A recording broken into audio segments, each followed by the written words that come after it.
Qué mayor oportunidad y qué privilegio tener la ocasión de dirigirme a ustedes, a los presentes, a los estudiantes, a las maestras y a los maestros y a los funcionarios que el día de hoy le dan marco a este significativo evento conmemorativo de los 100 años de la Constitución Política de los Estados Unidos Mexicanos de 1917 y particularmente del artículo tercero constitucional, que es el que le da vida, donde están plasmados los principios filosóficos de la educación nacional y que fueron producto de un largo debate a lo largo del siglo XX y también en el siglo XIX, donde ha venido la evolución precisamente de la normatividad constitucional del tema de la educación en México. Y vemos pues que ya desde la Constitución de 1857 vimos lo que sucedió con Juárez, los hombres de la Reforma, donde entraron con todo a efectos de quitarle al clero las posesiones con la ley de desamortización de los bienes eclesiásticos. Fue un golpe muy duro, marcó una división del laicismo del Estado, pero el artículo que regulaba los aspectos de la educación, que ya era el artículo tercero en la Constitución de 1857, fue prácticamente intocado. Y esto pues también obedecía a la lógica de la participación que tuvo el clero de todo el México independiente, todo el México colonial, donde la Iglesia jugó un papel fundamental en el asentamiento del poder de la colonia de España. Fue prácticamente las encomiendas como lograron evangelizar a los indios, a los indígenas, a los aborígenes nativos de estas tierras para lograr explotar las minas, los centros madereros de la Nueva España. Y ahí pues se fueron dando de manera descentralizada, evidentemente, el clero, los conventos, los colegios en Michoacán, en Zacatecas, fundamentalmente en los estados donde había oro, plata, minas de carbón, que es donde se asentó los poderes coloniales. En Tabasco no tuvimos colonia precisamente porque no teníamos ni oro ni plata y sin embargo había mucho calor, muchos mosquitos, muchos pantanos y hubo muchas órdenes religiosas que tuvieron aventuras en el siglo XVII por nuestras tierras y muchos murieron de paludismo, de pestes. Hay reportes inclusive de expediciones de agustinos, de franciscanos que llegaron 15 y regresaron 1 o 2 para contar la narrativa de lo que había sucedido y la manera como habían sido muertos picados por culebras y por el paludismo y otro tipo de enfermedades. Pero lo más importante era que se fueron desarrollando los centros educativos en la época de la colonia en los principales centros económicos. Y el clero, la Iglesia Católica, tomó un papel preponderante en el tema educativo. Y nadie cuestionaba eso. Era lo que se podía hacer. El país no podía hacerse cargo en un vasto territorio de los temas educativos. Por eso en la Constitución del 57, a pesar de que Juárez se enfrenta al clero en el tema de los bienes, en la ley de desamortización de los bienes eclesiásticos, prácticamente el tema de la educación quedó igual. La educación era libre y cualquiera, fundamentalmente el clero, llevaba a cabo esta labor tan importante. Posteriormente viene el gran tema de la Revolución Mexicana, el gran movimiento social que caracterizó nuestro siglo XX y que,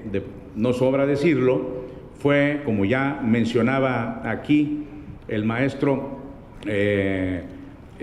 fue una de las grandes revoluciones que introdujeron en su texto los derechos sociales. Muchas constituciones en el mundo se caracterizaron por muchos aspectos, pero no tenían derechos fundamentales como lo hizo nuestra Constitución de 1917. Y fue un arduo camino de debates, de lucha armada, de muertes, de guerras fratricidas, que finalmente llegaron a la muerte de Madero y Pino Suárez, cuando Carranza se levanta con el Plan de Guadalupe y que da origen precisamente a la lucha por restaurar la legalidad y asume la presidencia de la República de manera provisional, convoca para un Congreso Constituyente que, a decir verdad, lo que buscaba Carranza no era hacer una nueva Constitución, sino reformar la Constitución de 1857, introducir en su texto algunas de las reformas que le planteaban las reivindicaciones sociales, agrarias, el grupo zapatista, las reivindicaciones obreras. Habían habido las huelgas de Cananea, Río Blanco, había una gran desigualdad en el país y era necesario que el movimiento armado se cristalizara en un documento, como lo fue la Constitución de 1917, para plasmar ahí el ideal, el ideario del pueblo de México y las aspiraciones de lo que buscaba proteger como derechos fundamentales. Y obviamente llegamos ahí al tema del constituyente. El presidente Carranza envía un proyecto de reformas, se incorporan 23 diputados que no fueron electos en los estados, que se les denominó el Grupo de los Renovadores, porque llevaban la consigna carrancista solamente de actualizar la Constitución del 57, ellos hablaban de renovar el espíritu liberal de la Constitución del 57, agregando algunos de los aspectos sociales que mencionamos, pero no iban en la idea de hacer una nueva Constitución y mucho menos el radicalismo con el que fueron redactados los artículos 3º, el 123, el 27 constitucional y muchos otros que fueron producto del debate del constituyente. Aquí la maestra María Elena acaba de platicar y mencionó un fragmento del discurso de uno de los grandes constituyentes que se destacaron precisamente en estos debates y particularmente en el del artículo 3º, que fue Francisco J. Mújica, quien hace unos días, 2 o 3 días, el gobernador develó una estatua del general Mújica. Por supuesto que cuando se devela una estatua se hace por los merecimientos que tienen las personas a las que se busca homenajear. En el caso de Mújica se hace porque fue gobernador de Tabasco, ya lo mencionaba ella también, pero Mújica fue el gran constituyente, de los que llevaron precisamente la batuta en las discusiones y que se enfrentaron a este grupo de los denominados renovadores, que iban con consignas muy claras, gentes preclaras como Félix Fulgencio Palavicini, también oriundo de Tabasco, pero que no llegó por Tabasco, sino que fue parte de este grupo de constituyentes que se incorporaron. Fueron 23, eran gente que había estado vinculada con Madero, gente que había sido, inclusive Palavicini había sido diputado en la época de Madero, era un hombre brillante, un tribuno extraordinario, fue director del Universal, tiene muchos escritos, muchos libros, y su gran libro al final de su vida fue precisamente un libro que tiene sobre el constituyente de 1917. Entonces no está en discusión la capacidad de Palavicini, pero Palavicini fue ahí a defender los intereses de los grandes empresarios que buscaban proteger y que temían que precisamente la Constitución los despojara o pudiera limitar muchos de estos negocios que traían muchas de las gentes que interactuaban en los poderes fácticos de la época, inclusive desde el Porfiriato y desde la época de Madero. Entonces ahí se dieron los grandes debates, por eso ven ustedes que Mújica debate con Palavicini el tema de la palabra like, cuando se le quiere agregar, querían introducir la palabra racional, y el dictamen de la comisión había sido modificado cuando habían acordado que se aprobaría tal cual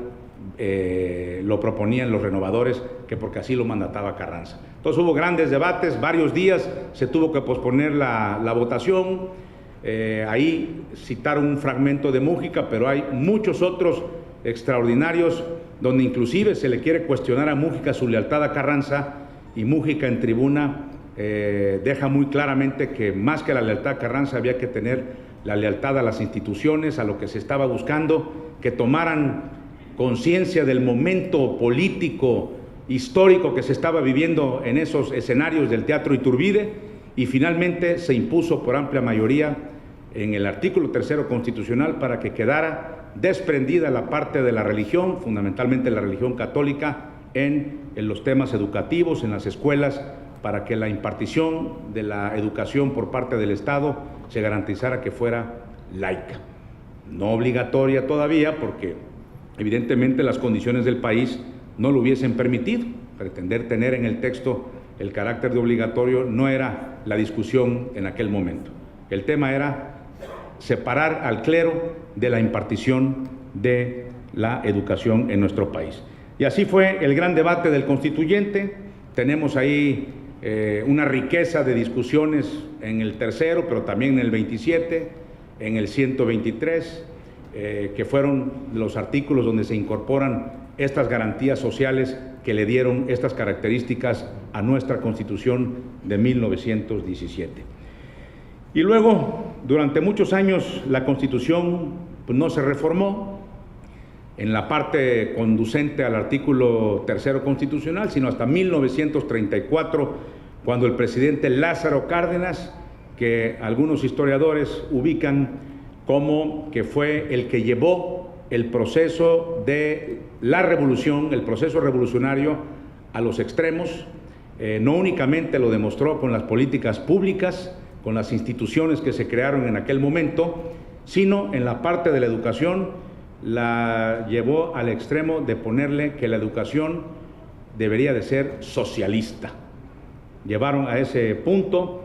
y voy a leer solamente el pequeño fragmento de cómo se redactó el artículo en 1934 con la reforma propuesta por el presidente Cárdenas desde el comité ejecutivo de lo que fue el Partido Nacional Revolucionario, que fue el primer embrión de lo que hoy es el PRI.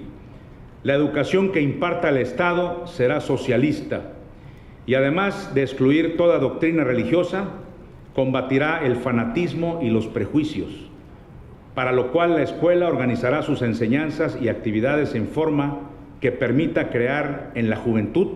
un concepto racional y exacto del universo y de la vida social. Esto nos muestra la intención de Cárdenas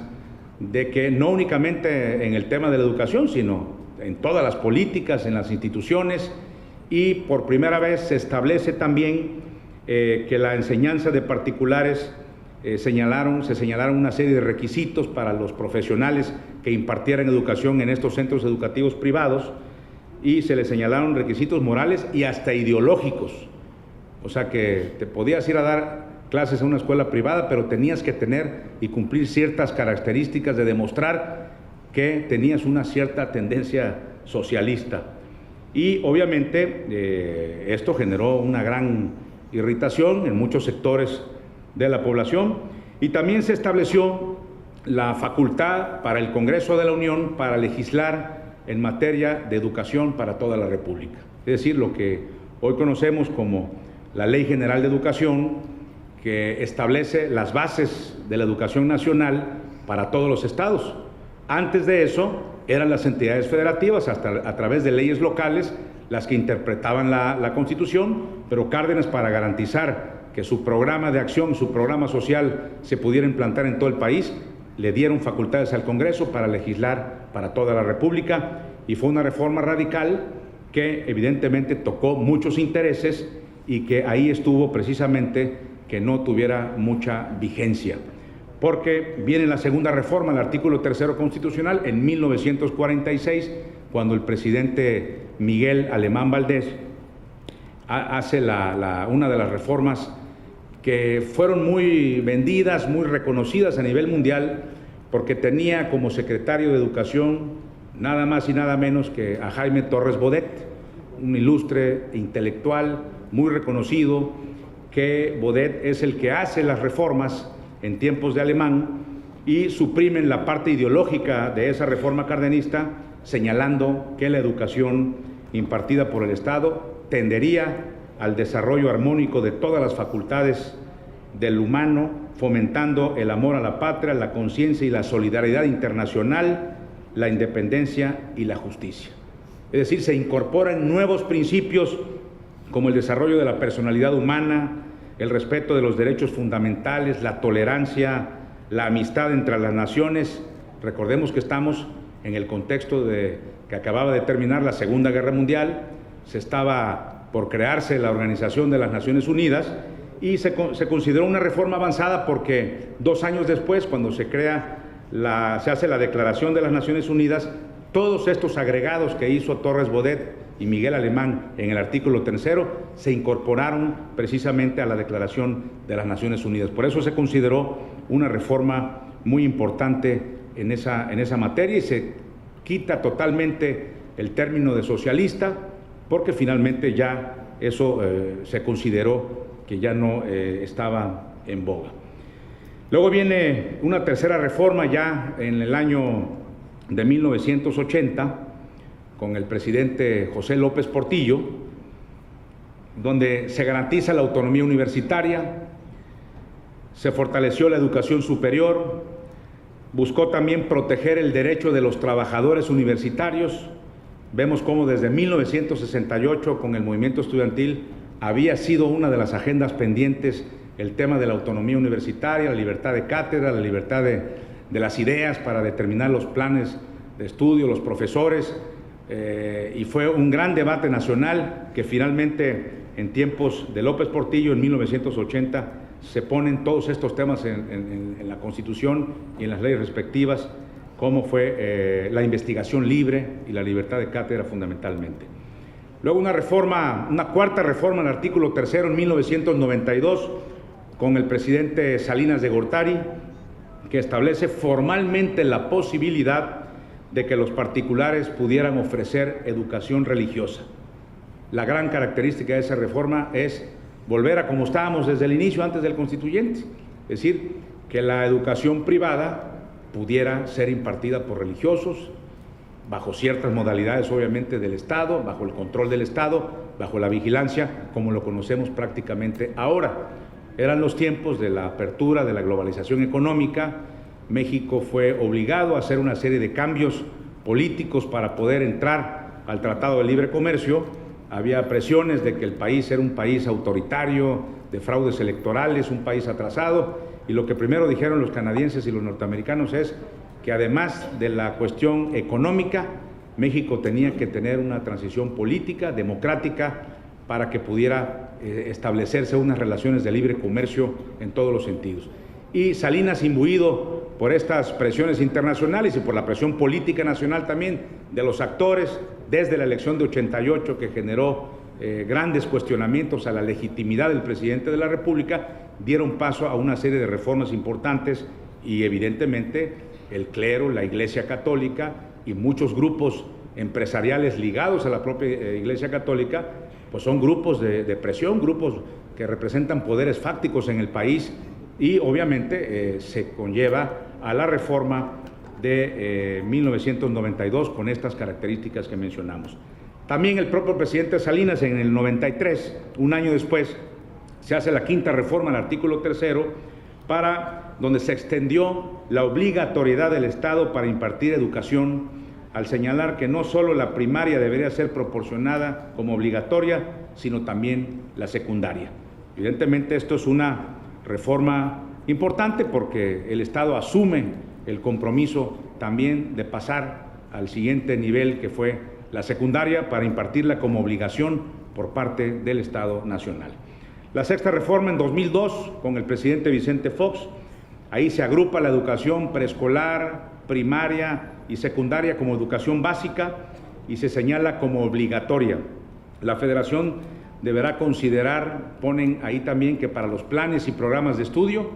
la Federación deberá considerar a los estados de la República y a todos los factores reales, a los involucrados en el sector educativo, deben ser consultados para el establecimiento y regulación de los planes y programas de estudio del sector educativo.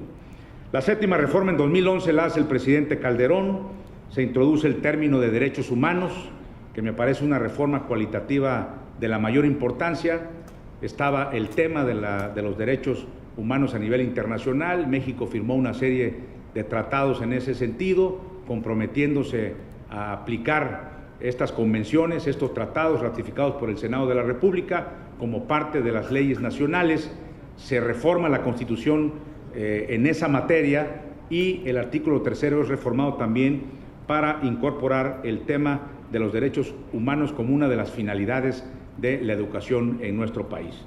También el presidente Calderón en 2012 hace la octava reforma al artículo 3 y señala como obligatoria ahora la impartición a la educación media superior, agregándose a la preescolar, a la primaria y a la secundaria. Es decir, el país estaba ya en condiciones, muchísima gente estaba ya en posibilidades de entrar a la universidad, no había esta obligatoriedad, y al hacerla obligatoria, pues el Estado asume una responsabilidad de financiar infraestructura, de invertir mayores recursos en el sector educativo para cerrar el ciclo y poder avanzar en esta parte de la formación de nuestros jóvenes y garantizar que pudieran llegar más jóvenes a las universidades, tanto públicas como privadas. De ahí viene la 9ª reforma y la 10ª reforma en 2013 y en 2016 del presidente Enrique Peña Nieto, que quizá es la que más conocemos, la más polémica, la que más conflictos ha creado en el país, y voy a detallar solamente algunos de los aspectos de esa reforma, tanto en la parte constitucional como en las leyes que se reformaron para tales efectos como consecuencia de la misma. Se agrega el esquema de obligatoriedad de la educación, que ésta no solo debe impartirse, sino que debe ser de calidad. Esa simple palabra modifica todo el sistema, porque el Estado está asumiendo una obligación constitucional para mejorar las condiciones de la educación en el país, y esto tenía que hacerse, no podía quedar como una simple palabra en el texto constitucional, tenía que pasarse a la creación de una serie de instituciones, como las que vamos a mencionar ahora, que hablaban también de tener la calidad educativa en los materiales, en los métodos educativos, en la infraestructura, en la organización escolar, en la idoneidad de los docentes y directivos, como si eso se hubiera podido hacer de la noche a la mañana. Pero bueno, ahí está el deber ser, la aspiración de la reforma, y llevará seguramente muchos años para que los maestros, el Estado mismo, la sociedad, los estudiantes, vayamos adquiriendo esta cultura de ir avanzando en una calidad de nuestra educación nacional, para que las aspiraciones de esta reforma puedan verse concretadas algún día y poder decir que en México podemos tener algún día educación de calidad, porque se hacen grandes esfuerzos, pero estamos con grandes déficits también en esta materia a nivel nacional. Se establece el servicio profesional docente, se eleva a rango constitucional la función docente, se establece el Sistema Nacional de Evaluación Educativa, se crea un órgano constitucional autónomo, Instituto Nacional para la Evaluación de la Educación, se incorpora el Sistema Nacional de Información y Gestión Educativa. Como ustedes pueden observar, es una reforma de gran alcance, una reforma que quizá per se